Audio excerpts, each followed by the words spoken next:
leo ni darsa ya 4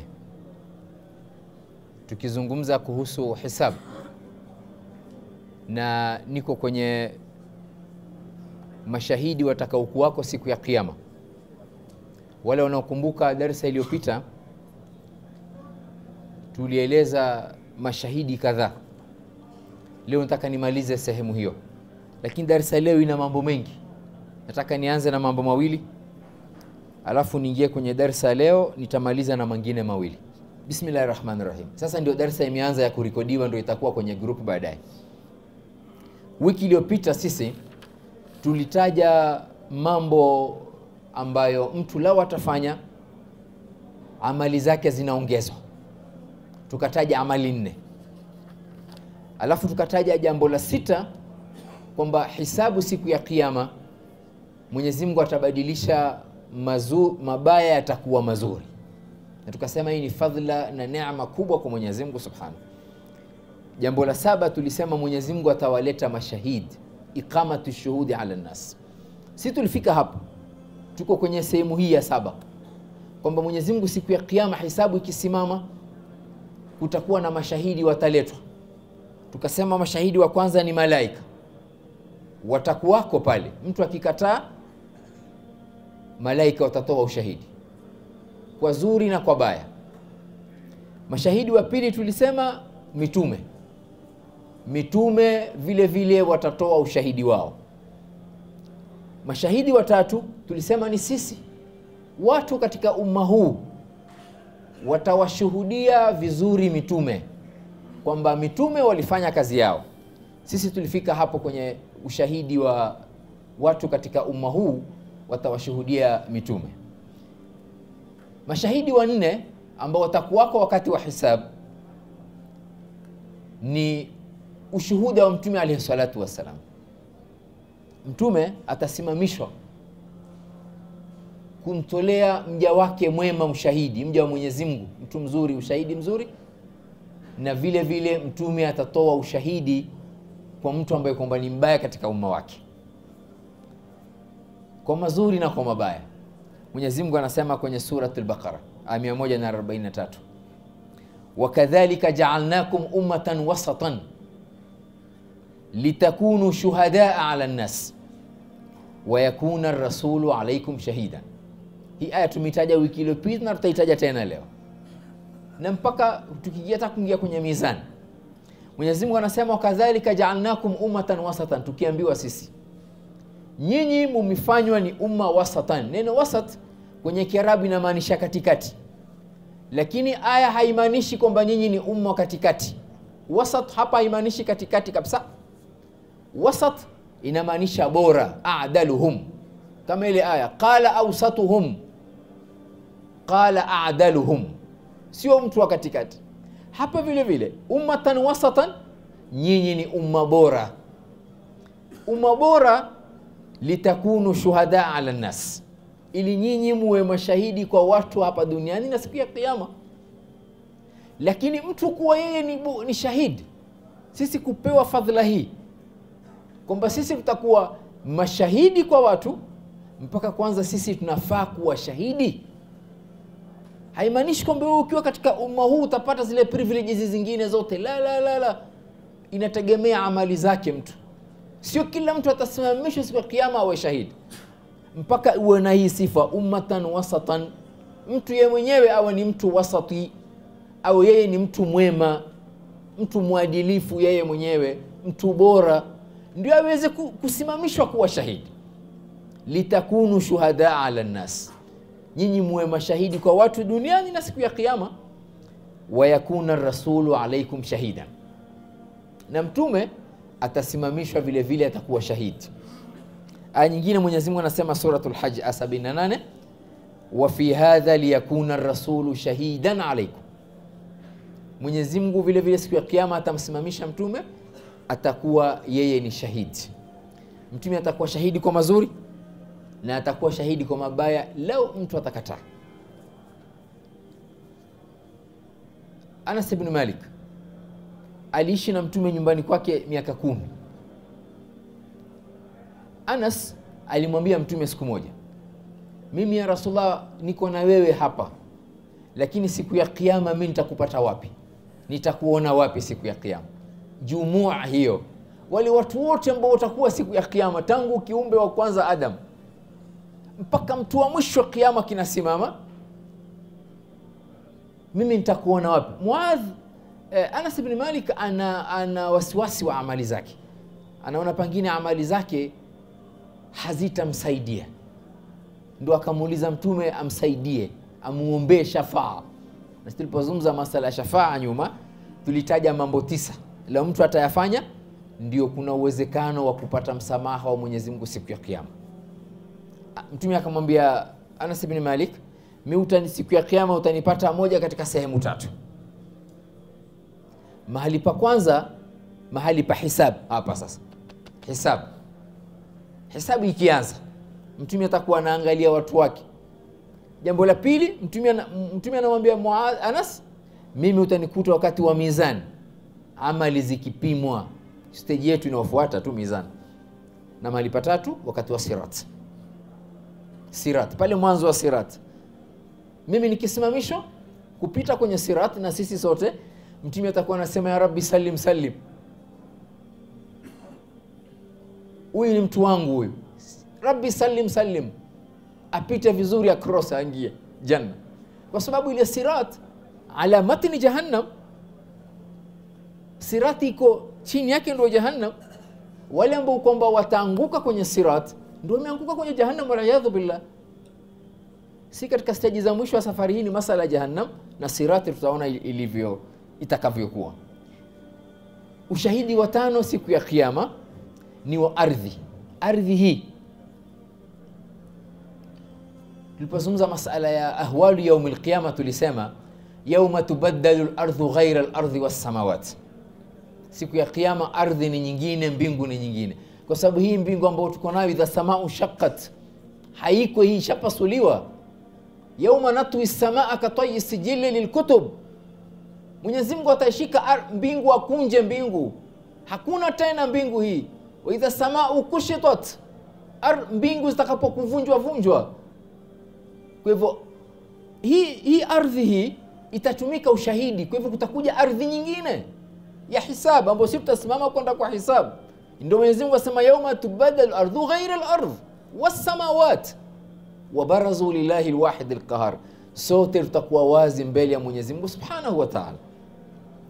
Ardhi, mtu yale mazuri aliyofanya, ardhi itatoa ushahidi, na yale mabaya mtu aliyofanya juu ya ardhi, pia ardhi itatoa ushahidi.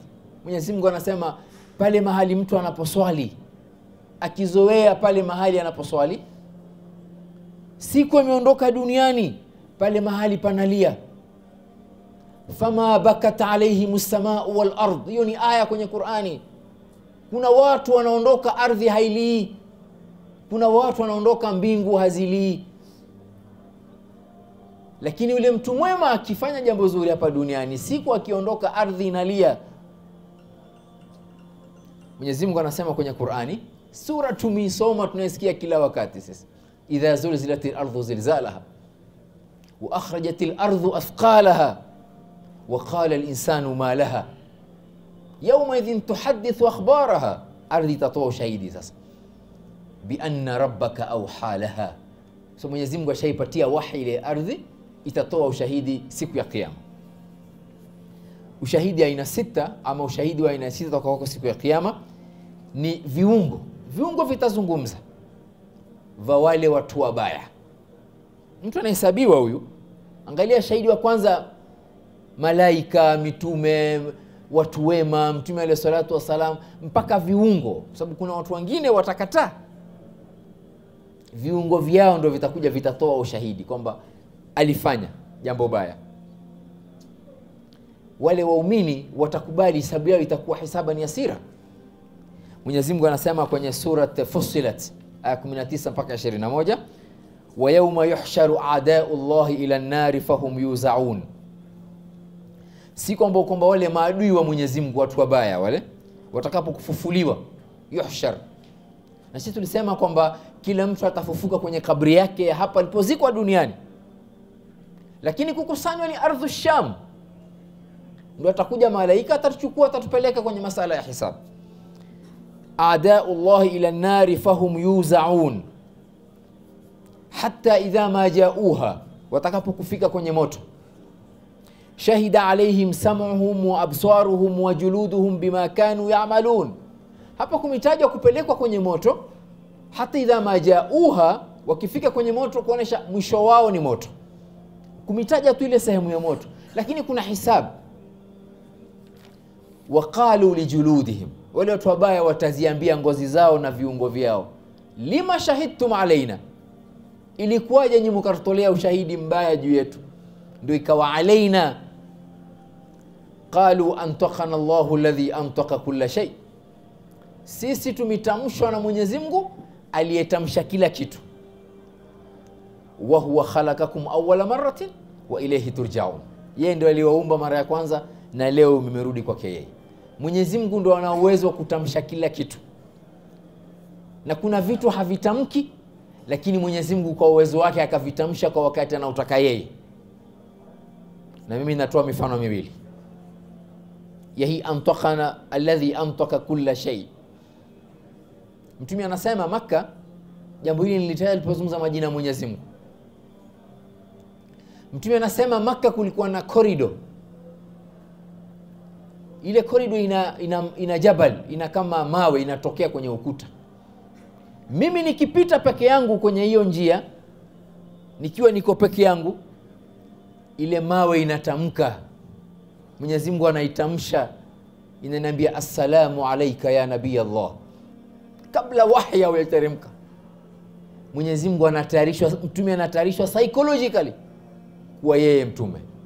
Antoka kila shay. Mfano wa pili, na hadithi sahihi, kuna bwana alikuwa hataki kuamini kwamba Mwenyezi Mungu mtume ametumilizwa na Mwenyezi Mungu. Akashika mnyama msituni huko, dhab kama alligator ama crocodile mdogo, akamleta kwa mtume alayhi salatu wassalam. Akamwambia mtume, mimi nitaamini shahada ikiwa huyu atatamka shahada. Mimi sikuamini wewe ni mtume mpaka huyu atamke shahada. Mtume akamuuliza yule mnyama mbele yake, na anaona, unaamini mimi ni mtume? Unaamini mimi nimetumilizwa kwa Mwenyezi Mungu? Tamka kwamba mimi kweli ni mtume. Na yule akasema ashhadu an la ilaha illallah wa annaka rasulullah. Na mtu kaamini aende afanye research, angalie. Dhabba natamka wa annaka Muhammad rasulullah, antaka kulla shay. Mwenyezi Mungu ametamsha kila kitu. Wa huwa khalaqakum awwala marratin wa ilayhi turja'un. Yule bwana mwisho itabidi atamke shahada. Akatamka shahada kweli. Akaenda kwao mashambani huko, akawaambia mimi nimetoka Maka, nimeona mambo ya ajabu. Akakisimulia kisa chake, na watu wengine hawakuamini, wakaja, nikawa sababu ya watu kusilimu. Ushahidi wa aina 7 ambao utakaokuwako siku ya kiyama ni ushahidi wa wale kufar anfusihim, wale wasiokuwa waislamu wenyewe watajitolea ushahidi. Watajitolea ushahidi wenyewe kuwa hii dunia ndio iliwapoteza, na wao dunia ndio ilikuwa sababu wasifuate amri za Mwenyezi Mungu na mtume wake. Mwenyezi Mungu anasema suratul An'am aya 30, ya ma'shara al-jinni wal-ins alam ya'tikum rusulun minkum yaqussuna alaykum ayati wa yundhirunakum liqa'a yawmikum hadha qalu shahidna ala anfusina wa gharratuhum al-hayatu ad-dunya wa shahidu ala anfusihim annahum kanu kafirin. Hii ni aya, na hii darasa kama anavyosema mzee Abdullah, ni aya na hadithi tu. Aya inaonyesha kwamba wale wasiokuwa Waislamu wenyewe watasema kwamba sisi tulikubali kuwa wabaya, tulisikiliza dunia yetu. Ya ma'ashara al-jinni wal-ins, enyi majini na wanadamu, alam ya'tikum rusulun minkum, kwani hawajafika mitume kwa nyinyi? Yaqussuna alaykum ayati, wakawatolea visa na dalili na aya za Mwenyezi Mungu. Wayundhirunakum liqa'a yawmikum hadha, na wanawaonya kufika siku yetu hii ya kiyama ya hisabu. Qalu shahidna ala anfusina, wenyewe watasema sisi tunajitolea ushahidi nafsi zetu. Wa gharrathumul hayatu dunya, dunia ndio ilikuwa sababu wao wakapotea. Washahidu ala anfusihim, tena wakajitolea ushahidi nafsi zao, annahum kanu kafirin, kwamba wao walikuwa ni wapinzani wa aya na dalili na muujiza za Mwenyezi Mungu Subhanahu. Wenyewe watasimama watasema sisi tulikuwa wabovu. Ushahidi wa 8 na wa mwisho, na ndio ushahidi mkubwa sana utakao kwako siku ya kiyama, mtu akisimamishwa kwa hisabu. Huu ni ushahidi wa Mwenyezi Mungu yeye mwenyewe, Allah Subhanahu wa Ta'ala. Mwenyezi Mungu ni shahidi kwa kila dogo, kwa kila kubwa katika amali zetu, kwa mambo yetu mazuri na mambo yetu mabaya. Sisi uteleza, sisi huanguka. Hata kama tutafanya itikafu, hata kama tutakwenda Maka, hata kama tutafanya umra, kama mtu amehifadhi Qur'ani, hata kama anatembea na tasbih, Iblis, inna shaytana yajri min ibni adama majra dam. Kuteleza mzee, tutateleza. Inatakiwa mtu akiteleza asimame haraka, afanye tauba, arudi kwa Mwenyezi Mungu. Kuteleza, tunateleza sisi, na hiyo ni ubinadamu. Sisi tumeumbwa hivyo, sisi ni dhaifu, sisi tunateleza ndugu zangu. Haimaanishi kwamba sisi ni malaika. Sisi tunaanguka, nguo zetu zinaingia uchafu. Mtu nguo yake ikiingia uchafu, akianguka, asikate tamaa na rehema za Mwenyezi Mungu. Asimame haraka, aombe tauba, asafishe makosa yake na machozi yake, asafishe yale makosa yake na machozi yake ya tauba. Mwenyezi Mungu anasema, qul ya ibadi alladhina asrafu ala anfusihim la taqnatu min rahmatillah inna Allaha yaghfiru dhunuba jami'an innahu huwal ghafurur rahim. Madhambi yote Mwenyezi Mungu anayasamehe, na nani hakosei leo? Kila mtu anakosea kwa ubinadamu wake, kwa udhaifu wake. Akikosea haraka afanye bidii, arudi afanye tauba. Mwenyezi Mungu anasema suratul Talaq, mwisho suratul Talaq, Allahu alladhi khalaqa 7 samawati wa min al-ardi mithlahun. Mwenyezi Mungu ameumba ardhi 7 na mbingu 7. Yatanazzalu al-amru bainahunna lita'lamu anna Allaha ala kulli shay'in qadir wa anna Allaha qad ahata bi kulli shay'in ilma. Mwenyezi Mungu ni mweza kila kitu, na Mwenyezi Mungu amezunguka kila kitu. Kwa ilmu yake anajua kila kitu. Hata mtu akifunga madirisha na milango na akazima taa, lile giza limeumbwa na Mwenyezi Mungu. Kwa hivyo hakuna mahali pa kukimbilia mtu. Inatakiwa tu mtu ajichunge yeye mwenyewe.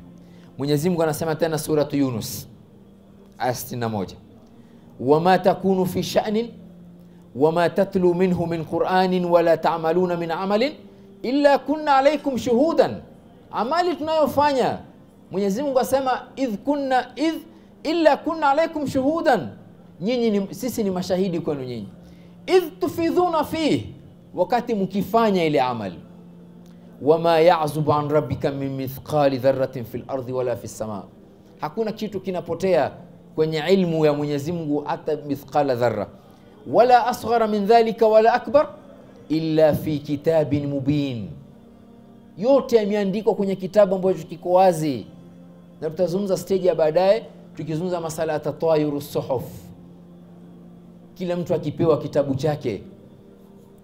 Mwenyezi Mungu anasema tena suratu Fussilat, sanurihim ayatina fil afaq wa fi anfusihim hatta yatabayyana lahum annahu alhaq, tutawaonyesha dalili zetu, wa fi anfusihim, na katika nafsi zao mtu, hatta yatabayyana lahum annahu alhaq, mpaka mtu ajue kwamba kweli Mwenyezi Mungu ndio haq. Katika majina tulizozungumza ni jina la Mwenyezi Mungu al-Haq. Awalam yakfi bi rabbika annahu ala kulli shay'in shahid, kwani haitoshi kwamba Mwenyezi Mungu anajua kila kitu? Yeye ameumba hii ardhi, atashindwa kujua? Ala innahum fi miryatin min liqa'i rabbihim, kuna watu wanashaka, hawajui kwamba watakutana na Mwenyezi Mungu. Ala innahu bi kulli shay'in muhit, Mwenyezi Mungu amezunguka kwa elimu yake kila kitu unachokiona, kila haraka. Kila movement mtu anayofanya inarekodiwa na mtu atakwenda kuona amali zake yeye mwenyewe. Iqra kitabak kafa binafsika al-yawma alayka hasiba. Aya mwisho Mwenyezi Mungu anasema suratul Isra, qul kafa billahi shahidan baini wa bainakum innahu kana biibadihi khabiran basira. Qul, waambie Muhammad hawa, kafa billahi shahidan, inatosha Mwenyezi Mungu kwamba ndio shahidi, baini wa bainakum, baina yangu mimi na nyinyi makureshi wa Makkah, innahu kana biibadihi khabiran basira. Mwenyezi Mungu ni khabir, anajua, ni basir, ni anaona. Haya majina mawili pia tulipozungumza majina Mwenyezi Mungu tuliyaeleza. Ushahidi wa 8 utakao kwako siku ya kiyama ni mizani na kupimwa amali. Mwenyezi Mungu atasimamisha mizani na amali zitapimwa kama ushahidi. Amali zake ndio zitazungumza mtu. Katika ushahidi utakao kwako siku ya kiyama ni masala ya mizani. Na mizani, mimi sitaki kuzungumza mizani leo. Mizani ni stage yetu katika tunakokwenda, tutazungumza masala ya mizani. Je, mizani ni moja ama mizani ni nyingi? Na nini itapimwa? Tukifika kwenye mizani tutaelezana vizuri. Na hapo kutakuwa na darasa muhimu, amali gani zitafanya mizani iwe mzito. Sababu amali ikiwa mzito ndio mtu fahuwa fi 'ishatin radhiya wa amma man khaffat mawazinuhu fa ummuhu hawiya wa ma adraka ma hiya narun hamia. Tutazungumza masala amal ya kufanya ndio mizani ya mtu iwe mzito, imuokoe asiweze kwenda kuingia motoni. Jambo la 9 na la mwisho kwenye hisab ama kwenye ushahidi ni kwamba mtu akiwa ataepuka yale madhambi madogo, yale atakuja kusaidia kwa yale makubwa. Takfiru saghairi dhunub, yale madogo yale. Mwenyezi Mungu anasema mtu ikiwa yeye yuko mbali na yale madhambi makubwa, yale madogo madogo atasamehewa. Ikiwa yale madhambi makubwa yeye hayafanyi, ile 7 almubiqat akbarul kabair, haingii huko, yeye anateleza kwa udhaifu wake, kwa iblis, kwa dunia, kwa cheo, kwa mambo mengine, atahisabu yake inakuwa nyepesi. Mwenyezi Mungu anasema kwenye Qur'ani, in tajtanibu kabaira ma tunhauna anhu nukaffir ankum sayiatikum. Aya wazi, haina tafsiri nyingine hii aya. Mwenyezi Mungu ana suratul An-Nisa aya 31, ikiwa nyinyi mtakuwa mbali kabaira ma tunhauna anhu, na yale madhambi makubwa mliokatazwa, nukaffir ankum sayiatikum, yale madogo Mwenyezi Mungu atamsamehe mja wake kwa rehema zake. Wa nudkhilkum mudkhalan karima, na mtu atapata mahali pazuri. Hii aya inatupatia matumaini. Sawa na ile jambo tulilozungumza wiki iliyopita kwamba Mwenyezi Mungu ameweka amali za kutuongezea thawabu, na kipindi fulani yale sayiati na kuwa hasanat. Faulaik yubaddilu Allahu sayiatihim hasanat. Ilikuwa sayiat, lakini kwa rehema zake ikawa hasanat. Na hii vile vile mtu amekosea, amekuwa mbali na madhambi makubwa, akamuogopa Mwenyezi Mungu, basi yale madogo Mwenyezi Mungu anamsamehe mja wake kwa aya hii, wa nudkhilkum mudkhalan karima, na mtu anaingia mahali pazuri. Mimi nitakuwa nimemaliza kutaja masala ya mashahidi watakaokuwa kwa siku ya hisabu. Kwa dakika 2 ama 3 zilizobaki, mimi nitakuzungumza hikma ya kuwekwa hisabu siku ya kiyama. Hii sehemu tutaimaliza darasa zinazofuata. Mwenyezi Mungu ana hikma kubwa kuweka hisabu siku ya kiyama. Akitaka sisi tungefufuliwa tukapelekwa kwenye ardhi ya hisabu, alafu tukawekwa kando kando, makundi mawili, fariqun fil janna wa fariqun fis sa'ir. Nyinyi mkaambiwa hisabu yenu ni mzuri, endeni peponi, na hawa wabaya endeni motoni. Mwenyezi Mungu akitaka ingeweza kufanya hivyo, na hakuna ingemuuliza yeyote, angeweza kumuuliza Mwenyezi Mungu kwa nini. Lakini Mwenyezi Mungu ameiweka hisabu siku ya kiyama kwa hikma inayofuata. kabla sijataja hikma ya kwanza, lau Mwenyezi Mungu wale watu ambao kwamba watakuwa peponi baada ya hisabu imefanywa, wale watakwenda peponi sio kwa amali zao, kwa fadhila za Mwenyezi Mungu na rehema zake. Na mtu asidanganyike na amali zake. Asijidanganye na amali zake, kwa fadhila na kwa rehema ya Mwenyezi Mungu Subhanahu. Kwa sababu amali zetu hazitoshi kutuingiza peponi. Huu ndio ukweli. Amali zetu hazitoshi kutuingiza pepo ya Mwenyezi Mungu Subhanahu. Sisi tutaingia peponi kwa fadhila na kwa rehema zake insha Allah Taala. Basi. Na wale ambao watakuwa motoni vile vile, wale watakuwa motoni kwa uadilifu wa Mwenyezi Mungu. Wala sio Mwenyezi Mungu anawaonea. Watasimamishiwa hoja, wataletewa mashahidi, waone uadilifu wa Mwenyezi Mungu kwamba wao wanafaa kuenda motoni. Mwenyezi Mungu hajawadhulumu, wama rabbuka bidhalamin lilabid. Abadan, Mwenyezi Mungu hamdhulumu mja wake. Hikma ya kwanza, kwa nini Mwenyezi Mungu aweke hisabu? Kwa sisi tunaamini katika akida yetu kwamba kuna alhisabu yaum alqiyama. Kuna hikma kadhaa. Hikma ya kwanza, Mwenyezi Mungu anawasimamishia hoja na anawaonyesha uadilifu wake, waone ule adlullahi fihim, uadilifu wa Mwenyezi Mungu Subhanahu. Mwenyezi Mungu anasema kwenye Qur'ani, wanadha'u almawazina alqista liyawm alqiyama, suratul anbiya 47. Mwenyezi Mungu anasema wanadha'u almawazin, tutaweka mizani nyingi. Ndio nikasema kule mwanzo, tukizungumza mizani tutasema mizani ni moja ama ni nyingi. Hapo Mwenyezi Mungu anasema wanadha'u almawazin, kutakuwa na mizani nyingi. Na aya nyingine Mwenyezi Mungu anasema mizani ni moja tu. Tukifika hapo tutaelezana kwa vipi. Wanadha'u almawazin alqista liyawm alqiyama, tutaweka mizani nyingi siku za kiyama, siku ya kiyama, kwa uadilifu. Fala tudhlamu nafsun shay'an, hakuna nafsi ambayo itadhulumiwa chochote. Wa in kana mithqala habatin min khardalin ataina biha, hata kama mtu atafanya wema wa khardal, wizani wa chini sana, wema ama ubaya, ataina biha, italetwa. Mtu ataona wema wake aliyofanya. Wakafa bina hasibin, Mwenyezi Mungu asema na inatosha kwamba sisi ndio wenye kufanya hisabu. Inatosha kwamba ile hisabu inafanywa na Mwenyezi Mungu, kwa sababu yeye ni mwadilifu. Leo hisabu ingekuwa mtu akijifanya yeye mwenyewe hisabu, ama wazazi wake, ama mtu anayemjua, hawezi kuwa na uadilifu kama Mwenyezi Mungu Subhanahu. Katika wanavyoni wa nyuma waliopita, salafu salih, aliulizwa, siku ya kiyama wewe unataka nani akufanyia hisabu, Mwenyezi Mungu ama wazazi wako?